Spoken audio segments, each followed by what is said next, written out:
I was 17 when my mother looked me in the eye and called me the family mistake. Not in anger. Not in the heat of an argument. She said it calmly, like she was stating a fact she'd been holding on to for years. We were standing in the kitchen of our cramped two-bedroom apartment, the one with the leaking ceiling and the neighbors who screamed through the walls every night.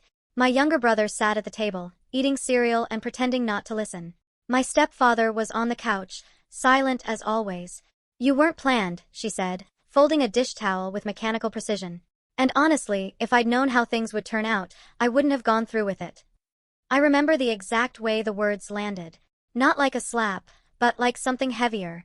Like a stone dropped into water, sinking slowly, disturbing everything beneath the surface. I didn't cry. I didn't yell. I just stood there, holding a bag of groceries I'd walked 3 miles to get because we didn't have a car and the bus didn't run on Sundays. "Okay," I said. That was all I could manage. If you've ever felt invisible in your own family, you're not alone. Subscribe to stay connected to stories that honor your truth. Let me tell you how I became the mistake. My mother had me at 19. She was young, angry, and already trapped in a life she didn't want. My biological father left before I was born. By the time I was old enough to ask questions, she'd already rewritten the story so many times that even she couldn't tell me the truth. He was abusive. He was a coward. He was a drunk. Maybe all of it was true. Maybe none of it was. She remarried when I was 8. My stepfather was quiet, distant, but he worked. That was enough for her. 2 years later, my brother was born. He was planned. He was wanted.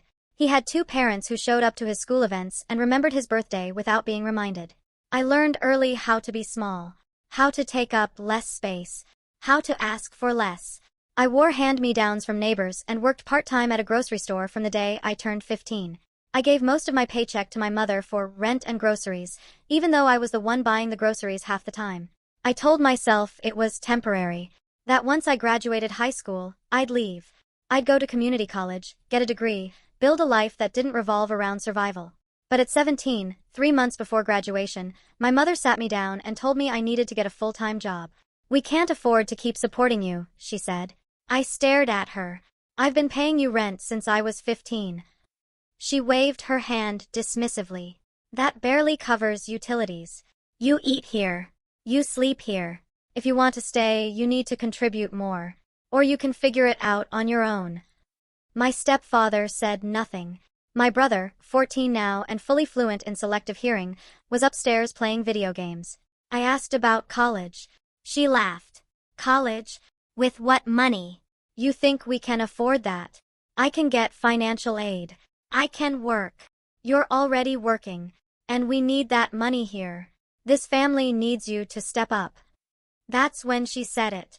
When I pushed back one more time, asking why my brother's future mattered more than mine, why I was the only one expected to sacrifice everything. She looked at me with something close to pity. Because he wasn't a mistake. I moved out 2 weeks later. I couldn't afford much. A friend from work knew someone renting out a basement room for cheap. It was damp, cold, and the door didn't lock properly, but it was mine. I worked 2 jobs. Mornings at the grocery store, nights cleaning office buildings. I slept 4, maybe 5 hours a night. I ate ramen and peanut butter sandwiches.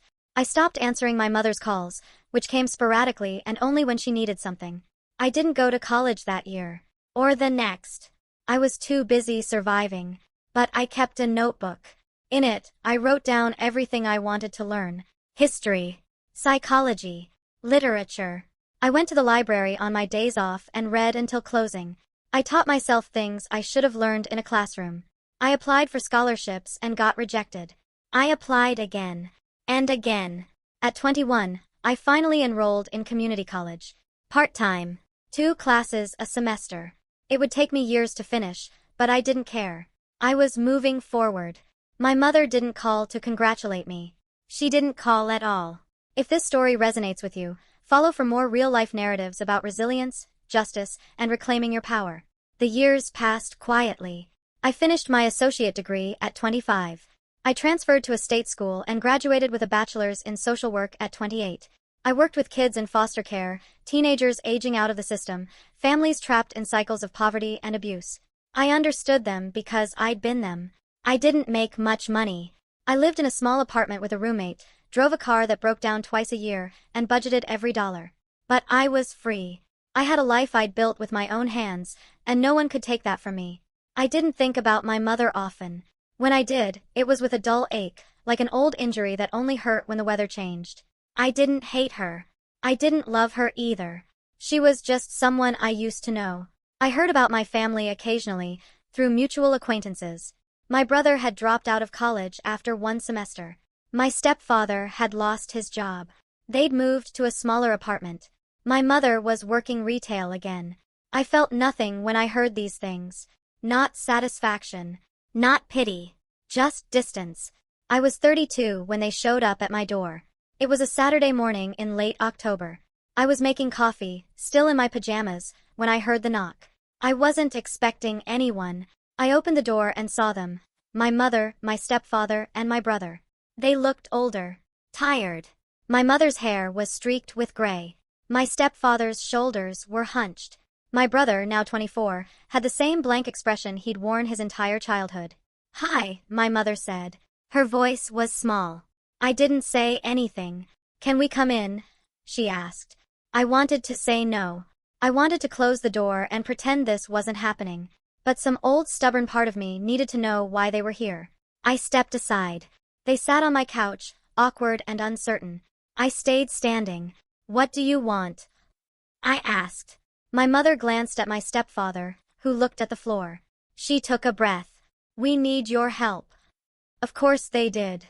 She explained quickly, her words tumbling over each other.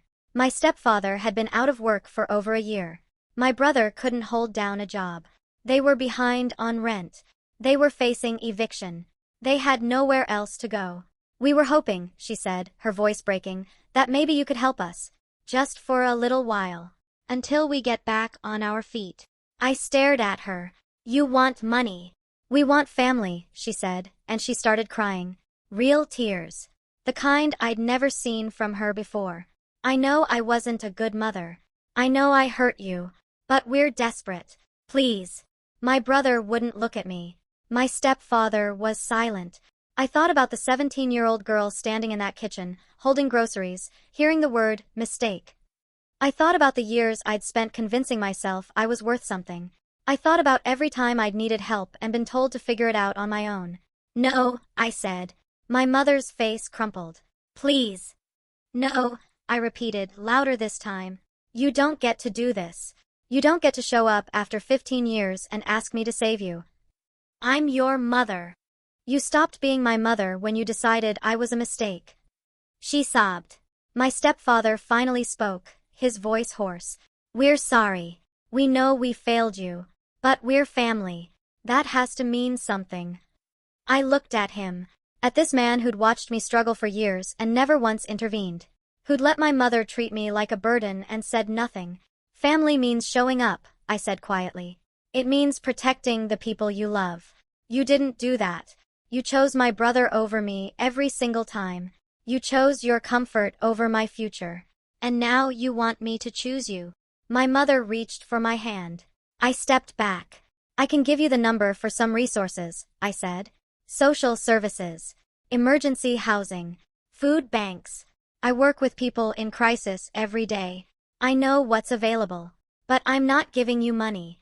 I'm not letting you stay here. And I'm not pretending we're a family just because you need something from me." "You're really going to let us be homeless?" my brother said, speaking for the first time. He sounded angry. Entitled. I turned to him. "You're 24. You've had every advantage I never had. If you're homeless, it's because you made choices. Just like I did. We raised you." "No," I interrupted. "You housed me. You fed me the bare minimum. You collected my paychecks and made me feel like I owed you for existing. That's not raising someone. That's exploitation." My mother was sobbing openly now. My stepfather looked defeated. My brother looked like he wanted to argue but didn't have the words. I went to my desk and pulled out a piece of paper. I wrote down 3 phone numbers and an address. I handed it to my mother. "These people will help you," I said. "They're good at what they do. But I can't be the one to save you. I spent too many years trying to save myself." She took the paper with shaking hands. "I'm sorry," she whispered. I'm so sorry. I believed her. But it didn't change anything. You should go, I said. They stood slowly. My mother tried to hug me.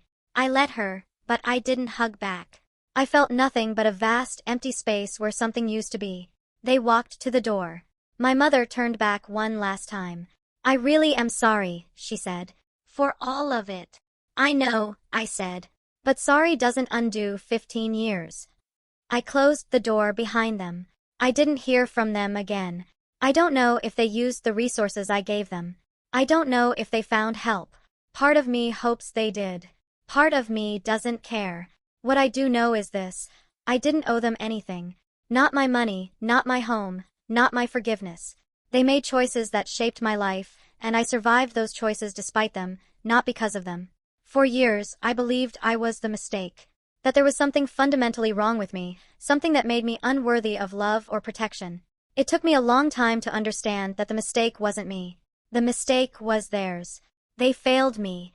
And when I had the chance to fail them, I chose something different. I chose boundaries. I chose self-preservation. I chose the version of myself that 17-year-old girl had fought so hard to become. Some people would call that revenge. Maybe it was. But it didn't feel like revenge. It felt like justice. The quiet, unglamorous kind. The kind where you don't win anything except your own peace. I'm 34 now. I still work with kids and families in crisis. I still live modestly. I still drive that car that breaks down too often. But I also have people in my life who show up for me, who see me, who never once made me feel like a mistake. I think about my mother sometimes, about what she said that day in the kitchen, and I realize she was wrong. I wasn't the mistake. I was the one who survived. If you believe in the power of boundaries, healing, and quiet justice, subscribe and share this story. Your voice matters.